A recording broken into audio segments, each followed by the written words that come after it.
Please subscribe the channel and press the bell icon.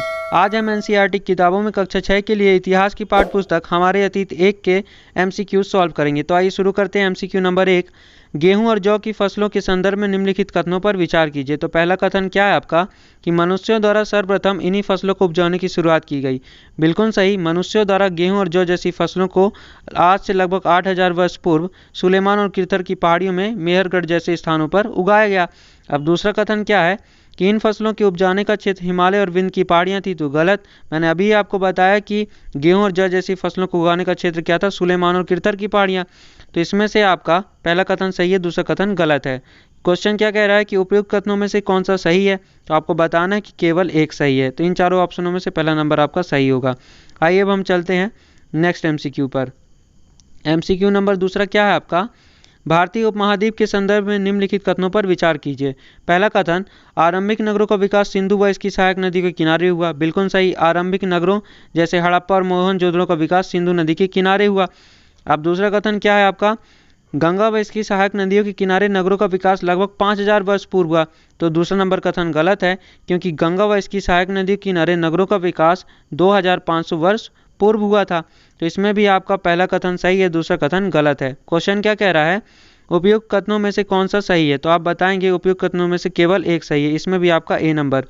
अब आइए next तीसरा number MCQ क्या है आपका कि गंगा नदी के दक्षिण में इसकी सहायक नदी सोन, यानी गंगा की सहायक नदी सोन के आसपास का क्षेत्र प्राचीन काल में किस नाम से जाना जाता था। तो आप बताएंगे गंगा नदी व इसकी सहायक नदी सोन के आसपास का क्षेत्र प्राचीन काल में मगध के नाम से जाना जाता था। तो आपका ऑप्शन डी नंबर सही है। मगध कहाँ है, वर्तमान बिहार में है, और बिहार की राजधानी पटना में गंगा नदी और सोन नदी का क्या है, संगम स्थल है। अब एमसीक्यू नंबर 4 क्या है आपका कि भारत देश के संदर्भ में निम्नलिखित कथनों में से कौन से कथन सही हैं। तो पहला कथन क्या है, लगभग 2500 वर्ष पूर्व उत्तर पश्चिम की ओर से आने वाले ईरानियों और यूनानियों ने सिंधु को हिंदोस अथवा इंदोस तथा इस नदी सिंधु नदी के पूर्व में स्थित भूमि प्रदेश को इंडिया कहा। आपको पता है कि सिंधु नदी उत्तर पूर्व में है, यहाँ जहाँ पाकिस्तान में ऐसे अपना भारत है, ठीक है, ऐसे समझ लीजिए कैसे भी बनता है। यहाँ पे सिंधु नदी है, सिंधु नदी का पूर्व का क्षेत्र ये है, तो ये हमारा क्या कहलाता है, प्यारा भारत। तो पहला नंबर कथन क्या है, सही है। दूसरा क्या है, भारत नाम का प्रयोग उत्तर पश्चिम में रहने वाले लोगों के एक समूह के लिए किया जाता था। इस समूह का उल्लेख संस्कृत भाषा की आरंभिक कृति ऋग्वेद में भी मिलता है। बिल्कुल सही। जो भरत नाम का कबीला तो उसके नाम पर ही हमारा भारत का नाम पड़ा है भारत, और जो भरत नाम का कबीला उसका उल्लेख संस्कृत की कृति आरंभिक कृति जो थी, सबसे प्राचीन ग्रंथ कौन सा है, कौन सा वेद है, ऋग्वेद है, और कितने वर्षों पुराना है, 3500 वर्ष पूर्व का है ऋग्वेद। इसमें भी भरत नाम के कबीले का उल्लेख मिलता है। तो आपके पहला कथन दूसरा कथन दोनों सही हैं, ठीक है। क्या बोला है, नीचे दिए गए कूट का प्रयोग करके सही उत्तर दीजिए। तो आप बताएंगे कि 1 और 2 दोनों सही हैं, ठीक है। आइए नेक्स्ट एमसीक्यू पर। नेक्स्ट एमसीक्यू क्या है आपका कि पांडुलिपियों के संदर्भ में निम्नलिखित में से कौन सा कथन सही नहीं है, इनमें बताना है कौन सा कथन सही नहीं है। तो आइए पहले हम चारों कथनों को पढ़ते हैं। तो पहला कथन क्या है आपका कि अतीत में हाथ से लिखी गई पुस्तकें पांडुलिपि कहलाती थी। बिल्कुल सही। अतीत में जो था पुराने समय में हस्तलिखित पुस्तकें क्या कहलाती थी, पांडुलिपि। दूसरा कथन क्या है कि अंग्रेजी में पांडुलिपि के लिए मैन्यूस्क्रिप्ट शब्द प्रयोग होता है। बिल्कुल सही। अंग्रेजी में पांडुलिपि को हम मैन्यूस्क्रिप्ट शब्द कहते हैं, और मेन्यू का अर्थ क्या होता है, हाथ होता है, ठीक है। लैटिन भाषा में ये शब्द क्या होता है, मेनू होता है। तो आपका कथन ए और बी दोनों सही है, ठीक है। हमें कथन जो सही नहीं वो ढूंढना है। आइए कथन नंबर सी को पढ़ते हैं। पांडुलिपियां ताड़ के पत्तों को काटकर अथवा हिमालय क्षेत्र में उगने वाले भुर्ज नामक पेड़ की छाल से विशेष तरीके से तैयार भोजपत्र पर लिखी जाती थी। बिल्कुल सही।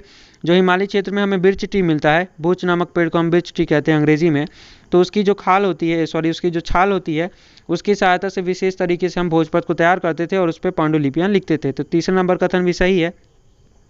आइए अब हम चौथा नंबर कथन पढ़ते हैं। पांडुलिपियां केवल मंदिरों और विहारों से प्राप्त होती हैं जो केवल संस्कृत भाषा में लिखी गई हैं। बिल्कुल गलत। मंदिरों और विहारों के अलावा भी पांडुलिपियां हमें मिलती हैं। तो इनमें आपका कौन सा ऑप्शन गलत है, तो आप बताएंगे चौथा नंबर ऑप्शन गलत है। आइए अब हम चलते हैं नेक्स्ट एमसीक्यू पर। नेक्स्ट एमसीक्यू क्या है आपका कि अभिलेखों के संदर्भ में निम्नलिखित कथनों पर विचार कीजिए। अभी हमने पांडुलिपि के संदर्भ में पढ़ा, अब अभिलेखों के संदर्भ में। पहला कथन क्या है कि ऐसे लेख जो केवल पत्थरों पर उत्कीर्ण किए जाते हैं अभिलेख कहलाते हैं। गलत। उत्कीर्ण तो किए जाते हैं, खोद कर तो लिखे जाते हैं, लेकिन कठोर सतह पर। तो पत्थर बस तो कठोर चीज़ नहीं है, और भी चीज़ें हैं, धातु भी है, ठीक है। तो ये पहला नंबर कथन आपका गलत है। दूसरा कथन क्या है, कभी कभी शासक अथवा अन्य लोग अपने आदेशों को इस तरह उत्कीर्ण करवाते थे ताकि लोग उन्हें देख व पढ़ सके तथा उनका पालन कर सके। तो पहले के जो शासक हुआ करते थे वो अभिलेख लिखवाया करते थे, उत्कीर्ण कराते थे पत्रों पर। तो ये आपका जो दूसरा नंबर कथन है सही है, पहला नंबर कथन गलत है। तो क्वेश्चन क्या कह रहा है आपका कि उपयुक्त कथनों में से कौन सा कथन सही है, तो आपको पता है कि दूसरा नंबर कथन सही है और पहला नंबर कथन गलत है, तो केवल 2 नंबर आपका सही है। आइए हम नेक्स्ट एमसीक्यू पर चलते हैं जो कि सेकेंड लास्ट है। तो देखिए क्या है क्वेश्चन, सॉरी एमसीक्यू आपका, अशोक का कांधार से प्राप्त, अशोक जो है अशोक राजा था, तो कांधार से प्राप्त अभिलेख निम्नलिखित में से किन लिपियों में लिखा गया है। तो अशोक का जो अभिलेख है जो कांधार से प्राप्त हुआ है वो किस लिपि में है, आपका डी नंबर सही है, यूनानी और अरामाइक लिपि में लिखा गया है। ठीक है, अब आइए एमसीक्यू नंबर लास्ट में 8वें नंबर पे। तो ये एमसीक्यू क्या कह रहा है, इसमें सीधे कथन लिखा हुआ है कि ईसा मसीह के जन्म के पूर्व की सभी तिथियां ईसा पूर्व के रूप में जानी जाती हैं, बीसी, बिफोर क्राइस्ट। ठीक है, तो ये पहला नंबर कथन जो है आपका सही है। अब कारण क्या है कथन ए का, ठीक है, कथन ये जब सही है तो इसका कारण क्या है कि जो वर्ष की गणना होती है ईसाई धर्म प्रवर्तक ईसा मसीह के जन्म की तिथि से की जाती है। ये यही कारण है कि ईसा पूर्व कहते हैं, जन्म के पहले का ईसा पूर्व और जन्म से की जाती है तो बाद की तिथियां ईसवी कहलाती हैं। ठीक है, जन्म के बाद का समय और ईसवी फिर। तो इसमें से आपका क्या है कि ए नंबर सही है, ए और आर दोनों सही हैं। ठीक है, उसके बाद जो है आर जो है, आर नंबर कथन यानी दूसरा नंबर कथन ए का स्पष्टीकरण बिल्कुल सही। तो पहला नंबर ये ऑप्शन आपका सही है, ज़्यादा परेशान होने की जरूरत नहीं पड़ी आपको। Please subscribe the channel and press the bell icon.